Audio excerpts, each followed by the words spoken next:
വാസുദേവായ. ഓം നമോ ഭഗവതേ വാസുദേവായ. ഓം നമോ ഭഗവതേ വാസുദേവായ. നിഗമകൽപതരോർഗളിതം ഫലം ശുകമുഖാത് അമൃതദ്രവ സംയുതം പിബത ഭാഗവതം രസമാലയം മുഹുരഹോ രസികാ ഭുവി ഭാവുകാഃ. നാരായണം നമസ്കൃത്യം നരം ചൈവ നരോത്തമം ദേവീം സരസ്വതീം വ്യാസം തതോ ജയമുദീരയേത്. നഷ്ടപ്രായേഷു ഭദ്രേഷു നിത്യം ഭാഗവത സേവയാ ഭഗവതി ഉത്തമശ്ലോകേ ഭക്തിർഭവതി നൈഷ്ഠികീം.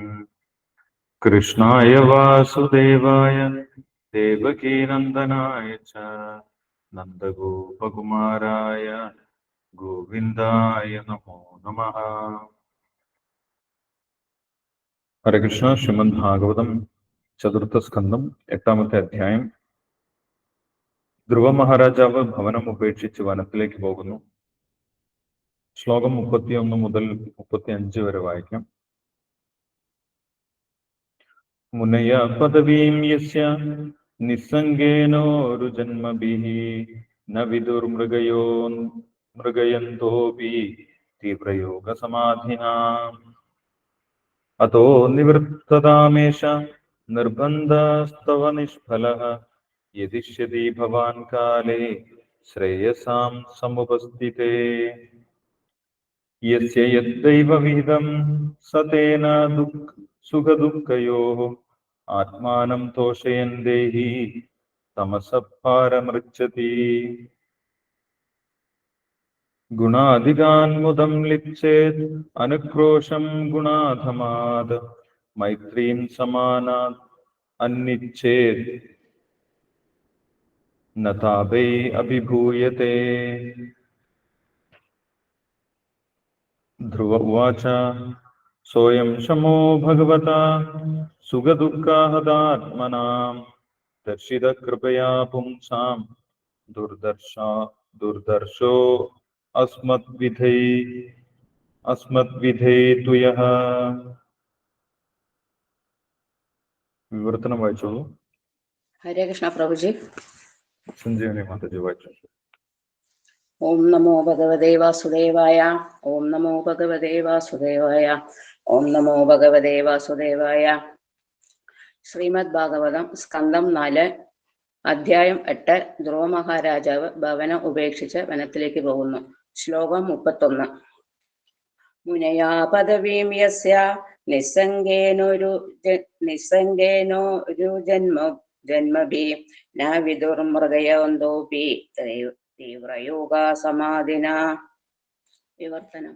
നാരദമുനി തുടർന്നു, പല പല ജന്മങ്ങളിലും ഈ പ്രക്രിയ പരിശ്രമിക്കുകയും ഭൗതിക മാലിന്യങ്ങളില്ലാതെ തുടരുകയും സമാധിയിലും തീവ്ര വിരക്തിയിലും മറ്റ് കഠിന നിഷ്ഠകളിലും മുഴുകുകയും ചെയ്തിട്ടും ധാരാളം നിഗൂഢ യോഗികൾക്ക് ഈശ്വര സാക്ഷാത്കാരത്തിന്റെ അറ്റം കണ്ടെത്താൻ കഴിഞ്ഞിട്ടില്ല.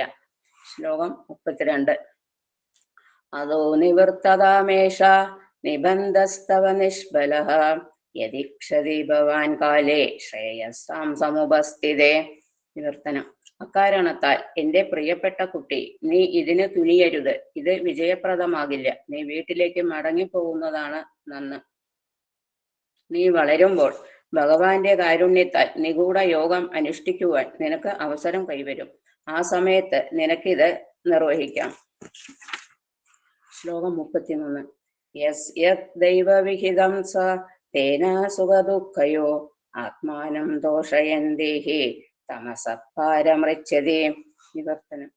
പരമേച്ഛയാൽ നൽകപ്പെടുന്ന ഏതവസ്ഥയിലും സന്തോഷമായാലും ദുഃഖമായാലും ഒരുവൻ സംതൃപ്തിപ്പെടണം.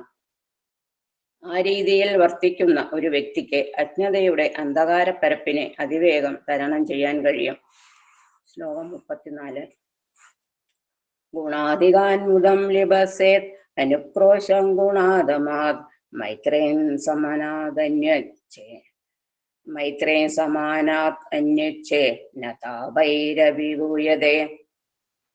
വിവർത്തനം. എല്ലാ മനുഷ്യനും ഇതുപോലെ പ്രവർത്തിക്കണം. അവൻ അവനേക്കാൾ യോഗ്യതയുള്ള ഒരു വ്യക്തിയെ കണ്ടുമുട്ടുമ്പോൾ വളരെ സന്തോഷിക്കണം. തന്നേക്കാൾ യോഗ്യത കുറഞ്ഞ വ്യക്തിയെ കണ്ടുമുട്ടുമ്പോൾ അവനോട് സഹതപിക്കണം. തനിക്ക് തുല്യനായ വ്യക്തിയെ കണ്ടുമുട്ടുമ്പോൾ അവനോട് സൗഹൃദം സ്ഥാപിക്കണം. ഈ വിധത്തിൽ പ്രവർത്തിച്ചാൽ ആരും ഭൗതിക പ്രകൃതിയുടെ ത്രിഗുണങ്ങളാൽ ബാധിതനാകില്ല. ശ്ലോകം 35.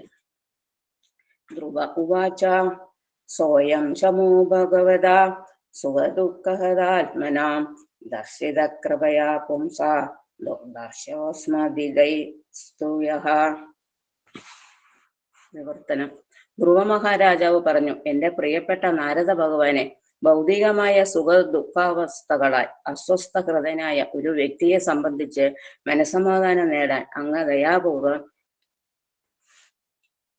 അങ്ങ് ദയാപൂർവം വിശദീകരിച്ച കാര്യങ്ങൾ തീർച്ചയായും വളരെ വിലപ്പെട്ട ഉപദേശമാണ്. പക്ഷെ എന്നെ സംബന്ധിച്ചിടത്തോളം ഞാൻ മായയാൽ മറയ്ക്കപ്പെട്ടവനാകയാൽ ഈ തത്വശാസ്ത്രമൊന്നും എന്റെ ഹൃദയത്തെ സ്പർശിക്കില്ല. ഹരേ കൃഷ്ണ കൃഷ്ണ കൃഷ്ണ ഹരേ ഹരേ, ഹരേ രാമ രാമ രാമ ഹരേ ഹരേ. ഹരേ കൃഷ്ണ. പ്രഭുജി.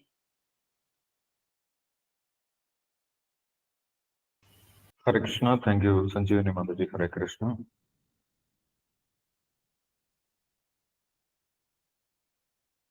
ഇവിടെ ധ്രുവ മഹാരാജാവ് അമ്മ സുനീതിയുടെ നിർദ്ദേശം അനുസരിച്ച് വനത്തിലേക്ക് പോയി കൊട്ടാരം ഉപേക്ഷിച്ച് ഈശ്വര സാക്ഷാത്കാരത്തിനായി വനത്തിലേക്ക് പോയി. ഭഗവാന്റെ അനുഗ്രഹം ഉണ്ടെങ്കിൽ മാത്രമേ നിനക്ക് ജീവിതത്തിൽ വിജയിക്കാൻ സാധിക്കുകയുള്ളൂ, നിന്റെ ആഗ്രഹങ്ങളൊക്കെ സഫലമാവുകയുള്ളൂ എന്ന് സുനീതി മാതാവ് ധ്രുവ മഹാരാജാവിന് പറഞ്ഞു കൊടുത്തു.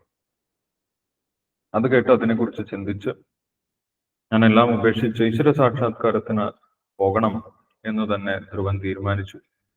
അങ്ങനെ ധ്രുവൻ കൊട്ടാരം ഉപേക്ഷിച്ച് വനത്തിലേക്ക് പോയി. ആ സമയത്ത് യാദൃച്ഛികമായി, അല്ലെങ്കിൽ ഭഗവാന്റെ നിർദ്ദേശപ്രകാരം, നാരദ മഹർഷി ധ്രുവനാവശ്യമായ മാർഗനിർദ്ദേശങ്ങൾ നൽകുന്നതിനും ധ്രുവന് ശിഷ്യത്വം നൽകുന്നതിനും വേണ്ടി ധ്രുവനെ സമീപിച്ചു, ധ്രുവന്റെ അടുത്ത് എത്തിച്ചേർന്നു. നാരദ മഹർഷിക്ക് വലിയ സന്തോഷമുണ്ടായിരുന്നു. ഇങ്ങനെ ചെറുപ്പത്തിൽ തന്നെ ഒരു കുട്ടി, 5 വയസ്സ് മാത്രം പ്രായമുള്ള ഒരു കുട്ടി എല്ലാം ഉപേക്ഷിച്ച് ഈശ്വര സാക്ഷാത്കാരത്തിനായി വന്നിരിക്കുന്നു. താൻ ലോകം മുഴുവൻ ചുറ്റി സഞ്ചരിച്ച് എല്ലാവരോടും പറഞ്ഞുകൊണ്ടിരിക്കുന്നത് ഇത് തന്നെയാണ്. എല്ലാവരും ഈശ്വര സാക്ഷാത്കാരത്തിനായി ശ്രമിക്കുക, ഭൗതികമായിട്ടുള്ള നേട്ടങ്ങൾ താൽക്കാലികമാണ് എന്നാണ് പറഞ്ഞുകൊണ്ടിരിക്കുന്നത്. പക്ഷെ ഇങ്ങനെ എല്ലാം ഉപേക്ഷിച്ച് വരുന്ന വ്യക്തികൾ വളരെ കുറവാണ്, ദുർലഭം, വളരെ കുറവാണ്. അപ്പോൾ അതുകൊണ്ട് തന്നെ നാരദ മഹർഷിക്കും വലിയ സന്തോഷമായി ഇങ്ങനെ ഒരു ശിഷ്യനെ കിട്ടാൻ സാധ്യതയുള്ളതിനാൽ. അപ്പോൾ ധ്രുവ മഹാരാജാവിന്റെ അടുത്ത് ചെന്ന് ആദ്യം തന്നെ ധ്രുവ മഹാരാജാവിന്റെ ദൃഢനിശ്ചയം പരീക്ഷിക്കുന്നതിനായിട്ട് നാരദ മഹർഷി കുറച്ച് വിപരീതമായിട്ടാണ് സംസാരിക്കുന്നത്. നീ ഒരു കുട്ടിയാണ്, അതുകൊണ്ട് ഈ മാനാപമാനങ്ങളൊന്നും വലിയ കാര്യമായിട്ട് എടുക്കേണ്ട ആവശ്യമില്ല. നിന്നെ സുരുചി മാതാവ് അപമാനിച്ചു എന്നുള്ളതൊക്കെ ശരി തന്നെയാണ്. പക്ഷെ അതിന്റെ പേരിൽ നീ ഇങ്ങനെ വലിയ ദൃഢനിശ്ചയം എടുത്തു വരേണ്ട ആവശ്യമൊന്നുമില്ല. നീ പ്രായമാണ്, കുട്ടിയാണ്, കളിച്ചു നടക്കേണ്ട സമയമാണ്. ആ കളിച്ച് നടക്കേണ്ട സമയത്ത് ഇങ്ങനെ ഈശ്വര സാക്ഷാത്കാരത്തിനായിട്ട് വരേണ്ട ആവശ്യമൊന്നുമില്ല. ലക്ഷയാമ കുമാരസ്യ സക്തസ്യ ക്രീഡനാദിഷു. കുട്ടികൾ എന്താണ് ചെയ്യാൻ? കളിച്ചു നടക്കുകയാണ് ചെയ്യുക. അതുകൊണ്ട് ഇപ്പോൾ ഇങ്ങനെ വനത്തിൽ വന്ന് ഇരിക്കേണ്ട ആവശ്യമൊന്നുമില്ല എന്ന് പറഞ്ഞു കൊടുത്തു.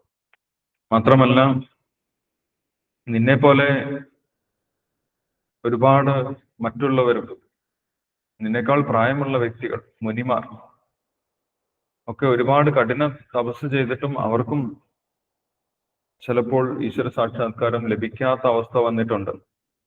അപ്പോൾ ഈശ്വര സാക്ഷാത്കാരം ലഭിക്കുക എന്ന് പറയുന്നത് അത്ര എളുപ്പമല്ല, നീ വിചാരിക്കുന്ന അത്ര എളുപ്പമൊന്നുമല്ല എന്ന് പറഞ്ഞു കൊടുത്തു. യത് പ്രസാദം സവൈ പുംസാം ദുരാരാധ്യോ മതോമ. ദുരാരാധ്യമാണ് ഭഗവാന്റെ പ്രീതി കിട്ടുക എന്ന് പറഞ്ഞു കഴിഞ്ഞാൽ നീ വിചാരിക്കുന്ന അത്ര എളുപ്പമൊന്നുമല്ല. നീ അമ്മയുടെ വാക്ക് കേട്ട് എടുത്തു ചാടി വന്നതാണ്. അമ്മ പറഞ്ഞു ഈശ്വരനെ ആരാധിക്കാൻ, നീ അപ്പോൾ തന്നെ അത് കേട്ട് അതേപടി വരികയും ചെയ്തു. പക്ഷെ നീ മനസ്സിലാക്കിയിരിക്കണം, ഈശ്വര സാക്ഷാത്കാരം എന്ന് പറയുന്നത് ഒരു കുട്ടിക്കളിയൊന്നുമല്ല, അത് അത്ര എളുപ്പമായിട്ട് ലഭിക്കുന്നതല്ല എന്ന് നാരദ മഹർഷി പറഞ്ഞു കൊടുത്തു. 30-ാമത്തെ ശ്ലോകത്തിൽ പറയുന്നുണ്ട്, യത് പ്രസാദം സവൈ പുംസാം ദുരാരാധ്യോ മതോ മമ. എളുപ്പത്തിൽ ഭഗവാനെ പ്രീതിപ്പെടുത്താൻ സാധിക്കുകയില്ല, അതിന് ഷോർട്ട് കട്ട് ഒന്നുമില്ല എന്ന് നാരദ മഹർഷി പറഞ്ഞു കൊടുത്തു.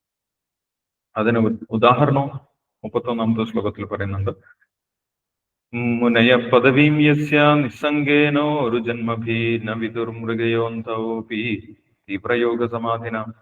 പല ആളുകളും കഠിനമായിട്ടുള്ള തപസ്സുകളൊക്കെ ചെയ്തു, തീവ്രയോഗ സമാധിന, തീവ്രമായിട്ടുള്ള തപസ് ചെയ്തു, യോഗ പ്രക്രിയകളൊക്കെ ചെയ്തു, വ്രതങ്ങൾ അനുഷ്ഠിച്ചു, ഇന്ദ്രിയങ്ങളെയൊക്കെ നിയന്ത്രിച്ചു.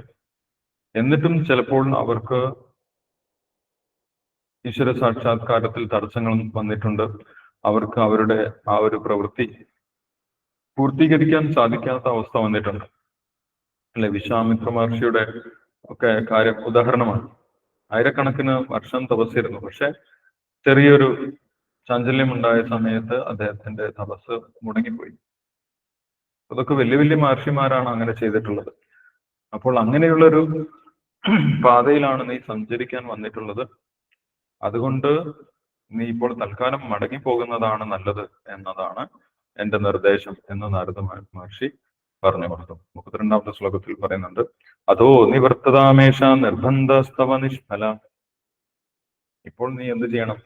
അതോ നിവർത്തതാം ഏഷ, നീ ഇപ്പോൾ കൊട്ടാരത്തിലേക്ക് മടങ്ങി പോകുന്നതാണ് നല്ലത്, അല്ലെ, തിരിച്ചു പോകുന്നതാണ് നല്ലത്. കാട്ടിലിരുന്ന് തപസ് ചെയ്യാനുള്ള പ്രായമൊന്നും നിനക്കായിട്ടില്ല. അതോ നിവർത്തതാമേഷ നിർബന്ധസ്ഥവ നിഷ്ഫല. ഇപ്പോൾ ഇങ്ങനെ നിർബന്ധ ബുദ്ധിയായിട്ട് വന്നിട്ടുള്ളത്, അല്ലെങ്കിൽ ഇപ്പോൾ നീ എടുത്തിട്ടുള്ള ഒരു ദൃഢനിശ്ചയം, അത് പൂർത്തീകരിക്കാൻ സാധിക്കുമെന്ന് എനിക്ക് തോന്നുന്നില്ല. നിഷ്ഫല, നിർബന്ധസ്ഥവ നിഷ്ഫല എന്ന് പറഞ്ഞു കൊടുക്കും. യതിഷ്യതി ഭവാൻ കാലേ ശ്രേയസാൻ സമുപസ്ഥിത. ഇനി സമയമാകുന്ന ആ ഒരു കാലത്ത്, നിനക്ക് പ്രായമൊക്കെ ആകുന്ന സമയത്ത് നിനക്ക് കാട്ടിലേക്ക് തപസ് ചെയ്യാനൊക്കെ വരാം, ഇപ്പോൾ തന്നെ വരേണ്ട ആവശ്യമില്ല എന്ന് പറഞ്ഞു. യതിഷ്യതി ഭവാൻ കാലേ, ഭാവിയിൽ നിനക്കത് ചെയ്യാം, തീരെ ചെയ്യണ്ട എന്നൊന്നും പറയുന്നില്ല. പക്ഷെ പ്രായമാകുന്ന സമയത്ത്, അല്ലെ, നമ്മളെ നാട്ടിലൊക്കെ പറയാറുണ്ട്, ഇപ്പോഴേ ഭക്തി ചെയ്യേണ്ട ആവശ്യമൊന്നുമില്ല. ചെറുപ്പത്തിലെ കുട്ടികളൊന്നും അങ്ങനെ ഭക്തിയിലേക്ക് പൂർണ്ണമായിട്ട് വരേണ്ട ആവശ്യമൊന്നുമില്ല. അതൊക്കെ പ്രായമായിട്ട് 60 വയസ്സ് കഴിഞ്ഞാൽ വന്നാ മതി എന്ന് നമ്മുടെ നാട്ടിൽ പറയുന്നുണ്ട്. അതേപോലെ തന്നെ നാരദ മഹർഷി പറഞ്ഞു. എന്തിനാണ് പറഞ്ഞത്? ധ്രുവന്റെ ദൃഢനിശ്ചയം അളക്കുന്നതിന് വേണ്ടി പറഞ്ഞതാണ്, അല്ലെ. യഥാർത്ഥത്തിൽ അത് സത്യമല്ല എന്ന് ഭാവാർത്ഥത്തിൽ ശ്രീല പ്രഭുപാദർ വിശദീകരിക്കുന്നത്. ഭക്തിയിൽ പ്രവേശിക്കുന്നതിന് പ്രായം ഒരു തടസ്സമേയല്ല, അല്ലെ. പ്രഹ്ലാദ മഹാരാജാവിന് ഭാഗവതം കേൾക്കാൻ സാധിച്ചത് ഗർഭപാത്രത്തിൽ ഇരിക്കുന്ന സമയത്താണ്. അല്ലാതെ 60 വയസ്സ് കഴിയുന്നത് വരെ നാരദ മഹർഷി കാത്തിരുന്നിട്ടുണ്ടായിരുന്നില്ല. ഇതേ നാരദ മഹർഷിയാണ് പ്രഹ്ലാദ മഹാരാജാവിന് ഗർഭത്തിലിരിക്കുന്ന സമയത്ത് ഭാഗവതം ഉപദേശിച്ചത്. അപ്പോൾ ഇവിടെ നാരദ മഹർഷി പറയുന്നത് ധ്രുവ മഹാരാജാവിന്റെ ദൃഢനിശ്ചയം അളക്കുന്നതിന് വേണ്ടി മാത്രമാണ്. പറഞ്ഞു കൊടുത്തു, യതിഷ്യതി ഭവാൻ കാലേ, നിനക്ക് ഭാവിയിൽ ഇതിനൊക്കെ പരിശ്രമിക്കാം. ശ്രേയസാം സമുപസ്ഥിത, ആ സമയത്ത് നിനക്ക് അനുകൂലമായിട്ടുള്ള സാഹചര്യങ്ങളൊക്കെ വന്നു ചേരും, നിനക്ക് കുറച്ചുകൂടി പക്വതയാർജിക്കും. ഇപ്പോൾ നീ ചെറിയ കുട്ടിയാണ്, ബ്രഹ്മചാരി ആയി, നിനക്ക് വേദങ്ങളൊക്കെ പഠിക്കാം. ആശ്രമത്തിൽ ഗുരുകുലത്തിലൊക്കെ പോയിട്ട് നിനക്ക് വേദങ്ങളൊക്കെ പഠിക്കാം. അതിനുശേഷം പ്രായമാവുന്ന സമയത്ത് നിനക്ക് വിവാഹം ചെയ്യാം, രാജ്യഭരണമൊക്കെ ചെയ്യാം. നീ രാജാവിന്റെ പുത്രനാണ്, അതുകൊണ്ട് രാജ്യഭരണമൊക്കെ ചെയ്യാം. അതിനുശേഷം വാനപ്രസ്ഥം, അതിനുശേഷം സന്യാസം. അങ്ങനെ ആ സന്യാസം എടുക്കുന്ന സമയത്ത് നിനക്ക് പൂർണ്ണമായിട്ടും ഇങ്ങനെ ഭക്തി സേവനത്തിലേക്കൊക്കെ വരാം, അല്ലെങ്കിൽ ഈശ്വര സാക്ഷാത്കാരത്തിനായിട്ട് സമയം ചെലവഴിക്കാം എന്ന് പറഞ്ഞു. അപ്പൊ ഭാവാർത്ഥത്തിൽ ശ്രീല പ്രഭുപാദർ പറയുന്നുണ്ട്,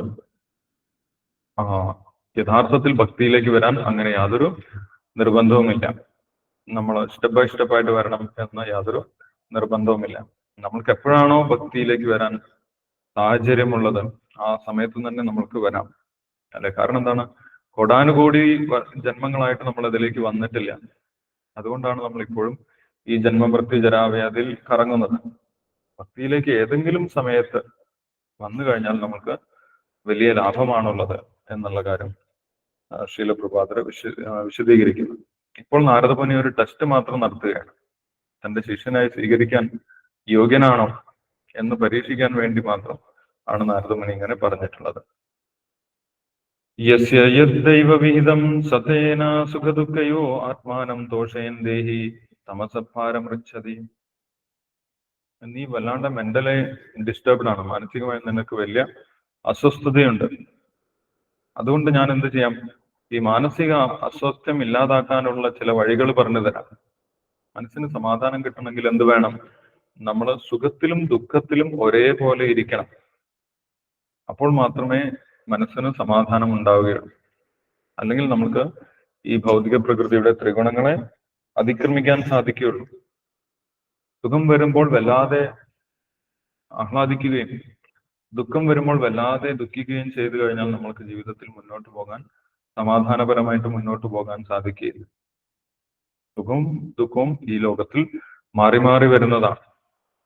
അതിനെ ഒരേപോലെ നിന്നുകൊണ്ട് നമ്മൾ സഹിക്കുകയാണ് വേണ്ടത്.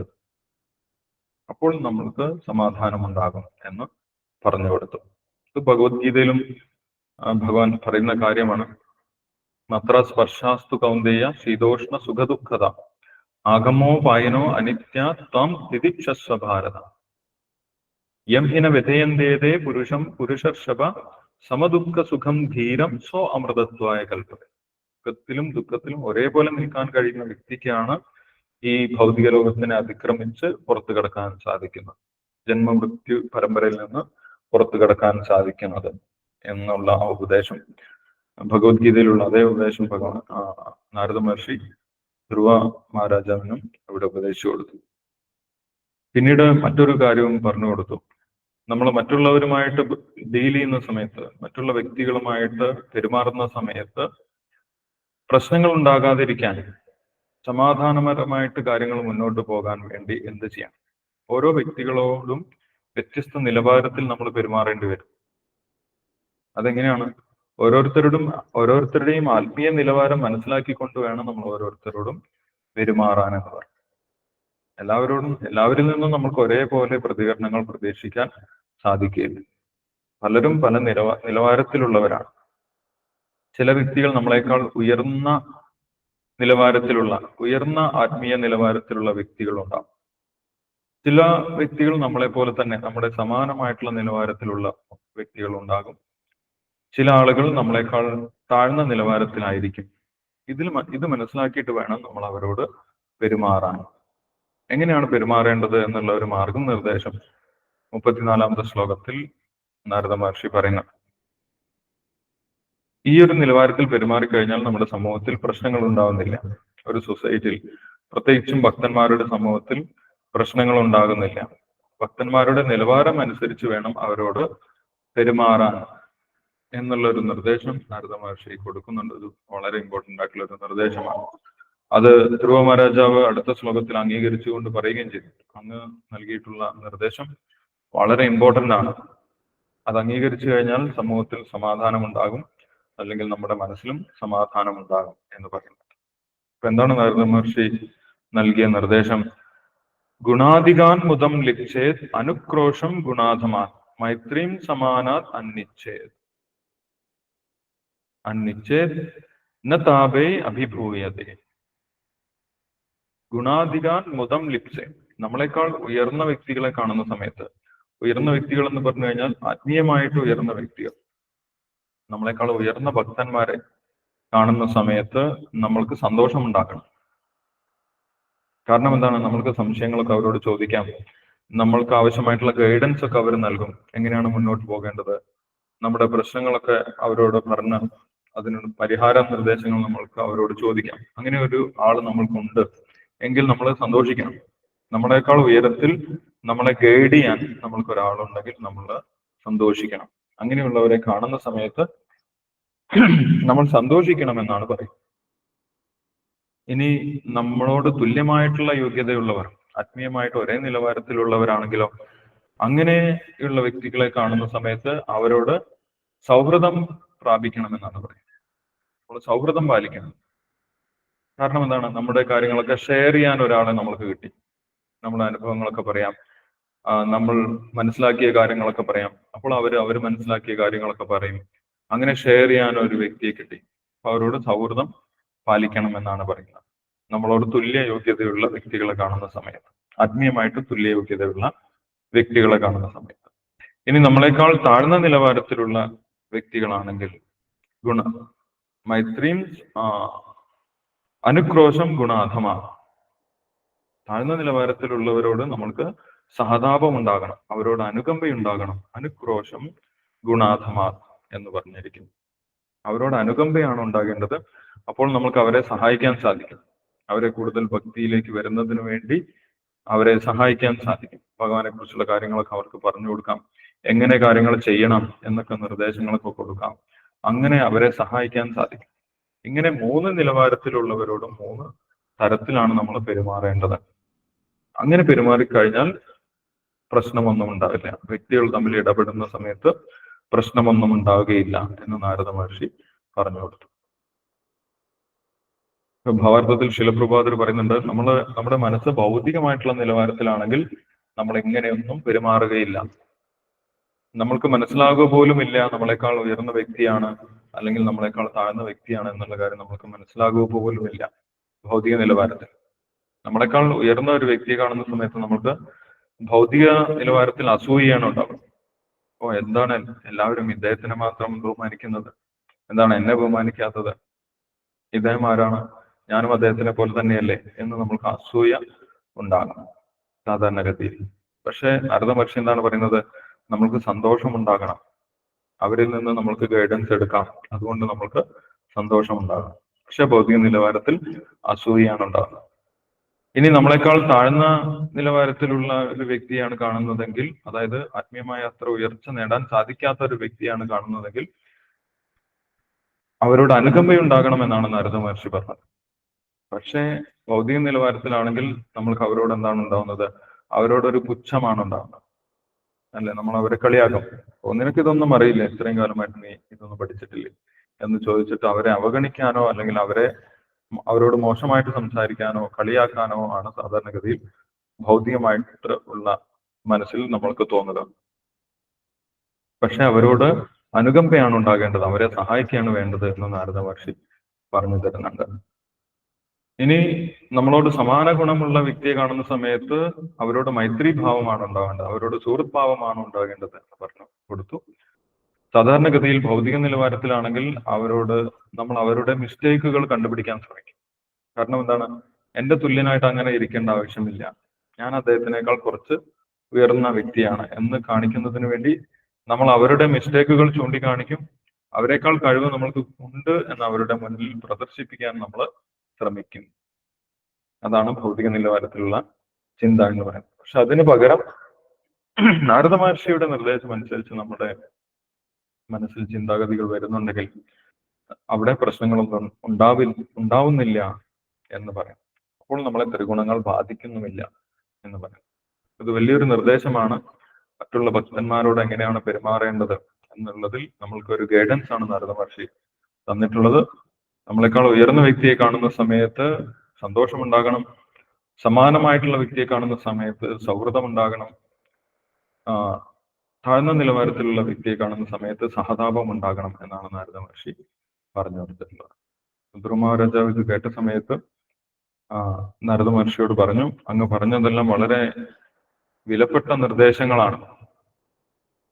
മനസ്സിന് സമാധാനം ഉണ്ടാകാൻ, ഒരു സൊസൈറ്റിയിൽ സമാധാനം ഉണ്ടാകാൻ ഏറ്റവും വിലപ്പെട്ട നിർദ്ദേശങ്ങൾ തന്നെയാണ് അങ്ങ് നൽകിയിട്ടുള്ളത്. പക്ഷേ ഞാൻ ഇവിടെ നിന്നും തിരിച്ചു പോകണം, ഭഗവാന്റെ ഭക്തിയിൽ നിന്നും തിരിച്ചു പോകണം എന്നുള്ള നിർദ്ദേശം അങ്ങ് പറഞ്ഞത് എനിക്ക് അത്ര സ്വീകരിക്കാൻ സാധിക്കുന്നില്ല. അതെന്റെ തന്നെ മിസ്റ്റേക്കാണ്. കാരണം എന്താണ്, ഞാൻ മായയാൽ മറയ്ക്കപ്പെട്ടവനാണ്. അങ്ങയുടെ ആ ഒരു ഫിലോസഫി, തത്വശാസ്ത്രം പൂർണ്ണമായിട്ടും ഉൾക്കൊള്ളാൻ എനിക്കിപ്പോൾ സാധിക്കുന്നില്ല. അത് മായയുടെ ഒരു കളിയാണ് എന്ന് ധ്രുവ മഹാരാജാവ് പറയുന്നുണ്ട്. അങ്ങയുടെ നിർദ്ദേശം പൂർണ്ണമായിട്ടും പാലിക്കാൻ എനിക്ക് സാധിക്കുന്നില്ല എന്നുള്ള കാര്യം പറയുന്നുണ്ട്. ബാക്കി തന്റെ അവസ്ഥ എന്താണെന്ന് ധ്രുവ മഹാരാജാവ് നാരദ മഹർഷിക്ക് വിശദീകരിച്ച് പറഞ്ഞു കൊടുക്കുന്നുണ്ട്. അത് നമുക്ക് അടുത്ത ദിവസം കേൾക്കാം. അപ്പൊ നമുക്ക് നാമം ജപിക്കാം. ഹരേ കൃഷ്ണ. ഹരേ കൃഷ്ണ. ഹരേ കൃഷ്ണ. ഹരേ കൃഷ്ണ മാതാജി, ഞാൻ ചൊല്ലിക്കോട്ടെ? ഓക്കെ. ഹരേ കൃഷ്ണ. जय श्री कृष्ण चैतन्य प्रभु नित्यानंद श्री अद्वैत गदाधर श्रीवासादि गौर भक्तवृंद। जय श्री कृष्ण चैतन्य प्रभु